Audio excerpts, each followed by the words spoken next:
Isabelle contre Simon. C'est quoi, on va dire, je crois que t'as vu un Simon. En tournoi donc jamais un. Du coup, on est parti. Judas, du coup, sur le Simon. Ça touche avec ce forwarder. Ah oui, TSH.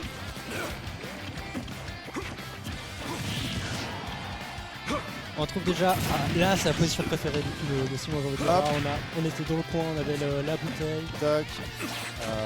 C'est tout bon. Judas à droite et Benama à gauche.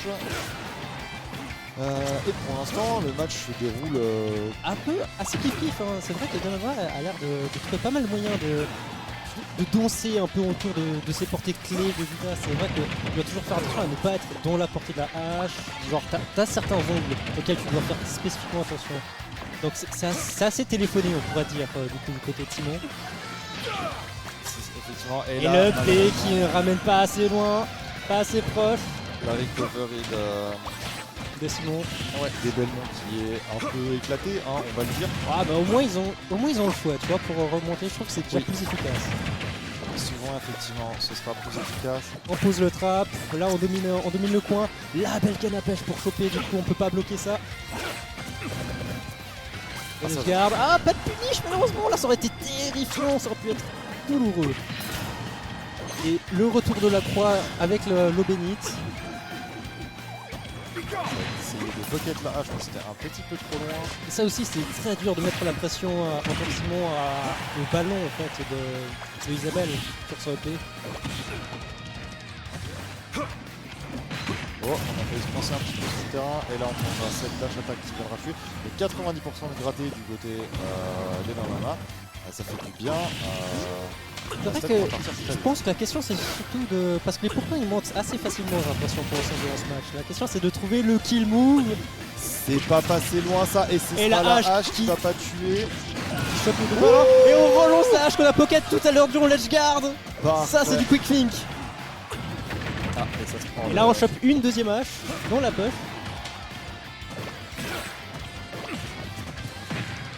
Allez, Retour un peu en neutral. Effectivement, ça c'est bien beaucoup trop style, ça Le balance. jab, Ouais. le jab, dash back, jab, ça me tue. Et la hache qui catch du coup la recovery, c'est vrai que c'est un excellent outil pour couper les ailes de Isabelle. Oui, effectivement, et la canne à pêche qui vient de récupérer tout proche d'aller choper la J. Et what? Qu'est-ce que c'était que ça par Alors je contre? suppose qu'en fait il savait qu'il remontait pas et que du coup, vas-y, C'est possible, c'est possible. donc voilà, premier match gagné par Edamama, je suppose que c'est en FT2. J'ai pas vérifié le route 7. Je peux imaginer. Attends, est-ce qu'on a... Laisse-moi double check vite fait. Ok, maintenant que tu fat check. Mais du coup, ce qu'on a pu voir, c'est que les deux personnages sont des archétypes un petit peu trap zoners qui vont essayer de contrôler l'espace avec leurs outils à distance. Les c'est démons vrai avec que- le fouet et leurs projectiles, et notamment Marie, c'est un peu la trinité. Giro au sol, la petite mine, la canne à pêche qui va couvrir beaucoup C'est ça que j'allais de dire, trucs, c'est et les que petits les Belmonts ils sont beaucoup plus agressifs dans leur manière de se zoner. Tandis qu'Isabelle, c'est pas qu'elle est passive, mais elle t'invite à avancer quand même d'une certaine manière. Ouais, elle préfère jouer en second. Là où les Belmonts vont essayer de jouer en premier. Ok. Et pour l'instant, bonne domination de la part de Judas qui fait monter les pourcents. Et on a pris les 6. Ah, H qui s'est fait voler. Et on reste très patient. On se dit, on n'a pas pris la Holy Word. Mais on se fait avoir par le F-Smash. Première stack prise très vite. On maintient le rythme par contre. Du côté des Benama, là on a envie de retourner cette situation. La belle pressure. Et voilà la fameuse recovery des Belmonts comme on disait. À cette distance là, non. Et avec les lance-pierres, tu peux juste en abuser, mais tellement. Ah ouais, ça peut aller très vite des deux sens. Ah, mauvais côté pour le up smash malheureusement. Ok, on trouve le corner. C'est par le forward air. Le gyroïde qui n'a pas été vu et qui donnera un peu de raid à la main.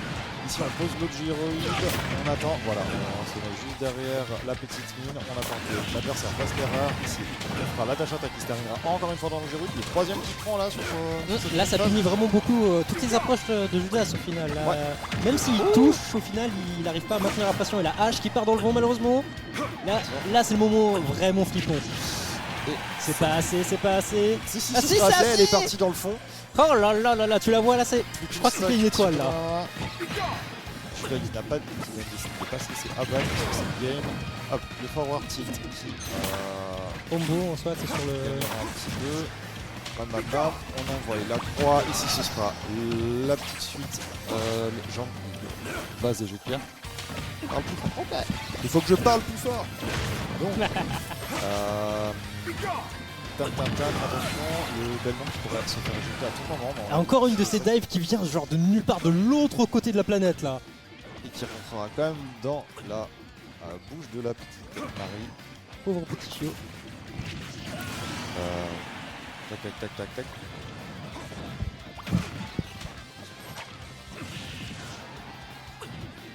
Du coup on maintient la pression avec la hache dans le coin. On retourne la situation là, on a peut-être pas beaucoup de pourcents, on n'a pas vraiment de moyens de remonter. Oh le gros challenge là, n'importe quoi aurait pu. Ça aurait très vite pu virer en omelette tout ça. Oh le forward smash, c'est pas assez pour tuer hein. Judas a à peine été touché jusqu'à maintenant. La petite croix. Il touche le up B qui ne tuera pas mais qui renvoiera très proche de la blast zone. On revient ici. Là on a le setup habituel. Voilà. Holy Water into forward smash et on égalise pour l'instant le set.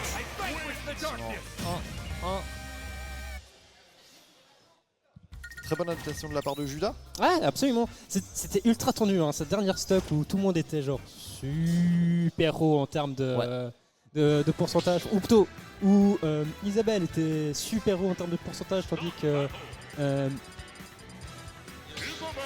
Tandis que Simon, lui, était faible en pourcentage, mais il était dans des positions tellement précaires qu'il pouvait genre mourir à n'importe quel moment. La tension était haute, alors que c'était une situation basse. C'est ça, c'est assez rigolo d'ailleurs, c'est je crois que c'est tout le principe de ce match-up où Belmont il peut prendre des stocks. Genre si tu l'amènes suffisamment loin, en fait il n'y a pas vraiment moyen de faire quoi que ce soit au final. Il est très lourd au final. Ça. Du coup ça veut dire que effectivement en tant qu'Isabelle tu peux genre avoir cette pression perpétuelle sans avoir à mettre beaucoup de pression. D'ailleurs regarde-moi ça, attraper la bouteille. L'eau bénite en cours de vol là avec le neutral air, c'était magique. Parfait, tac tac tac tac, on envoie la petite croix. Les petits projectiles. Ok, le forward smash un petit peu trop court ici, on plante le petit gyroïde, on joue pour ce smash qui sera dans le vent. Dash attack, on prend encore une fois une dash attack qui finit pile sur la gyroïde, c'est permanent ça. Les navets, ah ouais. Et encore une autre. C'est bien ça le problème, j'ai l'impression que Judas, c'est pas qu'il est trop confiant sur sa dash attack, mais il a l'air de commit sur des terrains minés. C'est très compliqué ça. Et c'est vrai qu'on, par contre, est-ce qu'on peut vraiment blâmer parce que la dash attack elle permet de créer tellement une position, on va dire, extrêmement favorable. Ça envoie genre super loin dans un angle plus qui fait pas mal chier en vrai à Isabelle. Effectivement, donc il a raison d'en abuser, il faut juste faire un peu plus attention à ce gyroïde, essayer de le casser avec d'autres choses, on va dire Lobenite avant quelque chose. On voit pas mal du coup l'utilisation de Lobenite en edge guard, mais c'est intéressant parce que le problème c'est que Lobenite elle ne détruit pas les ballons de Isabelle. Ça met de la pression si elle essaie de ratterrir dessus, mais si elle attrape le bord, ça marche pas en edge guard, uniquement en ledge trap. Ouais voilà, c'est très bizarre. Pour ceux qui ne voient pas la différence, l'edge guard c'est le principe de ne pas laisser remonter l'adversaire, de ne même pas le laisser s'accrocher au bord, essayer de l'envoyer quand il est au-dessus du vide. Et le ledge trap, c'est vraiment le fait de regarder ce petit coin là où était Marie et de regarder et faire ça, c'est à moi. Tu viens, tu meurs. C'est de mettre un peu la pression sur la personne qui est sur le rebord. En gros, l'edge guard, c'est mettre la pression avant que la personne arrive au terrain. Et le ledge trap, c'est une fois que la personne est accrochée, trouver le moyen de ne pas la laisser remonter. Et incroyable, JV pour. Ouais, c'est bien, j'ai pas fini exactement. C'est vrai que 2 steps d'avant. JV2. Non, non, c'est très très propre.